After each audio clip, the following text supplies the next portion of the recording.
നൈഗു ജനിച്ച 5ാമത്തെ ദിവസമാണ് ലീവ് കഴിഞ്ഞ് വെച്ചിട്ട് തിരിച്ചു പോകുന്നത്. അന്ന് മുതൽ ദിവസങ്ങൾ എണ്ണി കാത്തിരിപ്പായിരുന്നു തിരിച്ച് നാട്ടിലേക്ക് എത്തുന്ന ദിവസത്തിനായിട്ട്. അങ്ങനെ ഒത്തിരി അധികം കഷ്ടപ്പെട്ട് തിരിച്ച് നാട്ടിലെത്തി.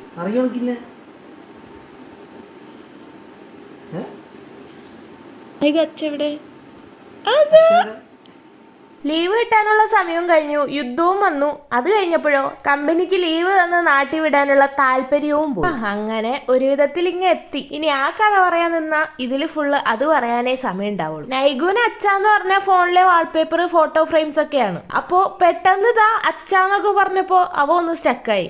ഒന്ന് ഉറങ്ങി എണീറ്റപ്പോഴത്തേക്കും മനുഷ്യന്മാരൊക്കെ ഫോണിന്റെ അകത്തുനിന്ന് ഇറങ്ങി വരാൻ തുടങ്ങിയാന്ന്. ഒരു ചെറിയ പരിചയക്കുറവ് കാണിച്ചെങ്കിലും അധിക സമയമൊന്നും വേണ്ടിയൊന്നില്ല അവർക്ക് ആ പഴയ ബോണ്ട് കിട്ടാൻ. അല്ലെങ്കിൽ തന്നെ അവന്റെ അച്ഛനെ അവനെ ഓർത്തെടുക്കാൻ ആദ്യത്തെ ആ 5 ദിവസത്തെ ഓർമ്മകൾ മതി.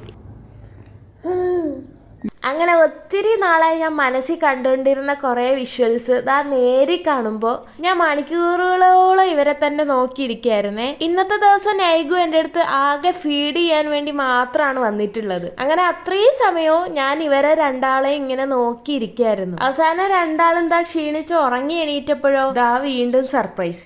ഈ ഉറങ്ങി എണീക്കുമ്പോൾ വീട്ടിൽ ആള് കൂടുകയാണല്ലോ എന്നാണ് അവൻ നോക്കുന്നത്. ഇത് സച്ചു സാനി എൻ്റെ ചിറ്റയുടെ മക്കളാ. അവര് വീട്ടിൽ നിന്ന് റംബൂട്ടാനും അവക്കാഡോ ഒക്കെ ആയിട്ടാണ് വന്നിട്ടുള്ളത്. അങ്ങനെ എല്ലാരും ഉള്ളത് കാരണം നെക്സ്റ്റ് ഡേ രാവിലെ തന്നെ ഞങ്ങളൊന്ന് പുറത്തു പോവാണ്. ആ വിശേഷങ്ങൾ അടുത്ത വീഡിയോയിൽ പറയാം.